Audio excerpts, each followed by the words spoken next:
So, self-regulation is, ano, 'di ba, yung nire-regulate mo yung sarili mong emotions para hindi mo mapagbuntunan yung anak mo. Ngayon, ganda nun ang ganda ng concept nun. But it's so hard to do. Hard, oo. Correct. Yes, we can always keep on trying to achieve that. And we need to acknowledge na tao lang tayo. Pero ano bang gagawin natin kapag kunwari na pagtaasan natin ng boses yung anak natin? Kunyari, napapagalitan ko yung anak ko.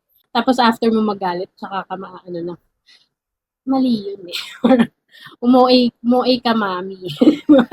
Parang dapat din, parang nanonormalize yung pag-say ng sorry. Yes. Kasi parang 'di ba, sa atin nila yung nakikita. So pag i-ano lang natin na wala na, chupin na lang yung issue. Kaya hindi sila man natututo to say sorry.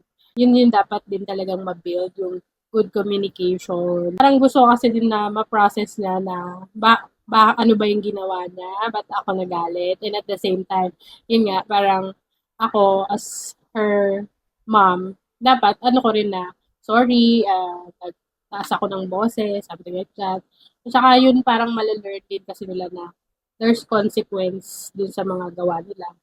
I-allow din natin silang, ano, yun, ma-process yung mga feelings nila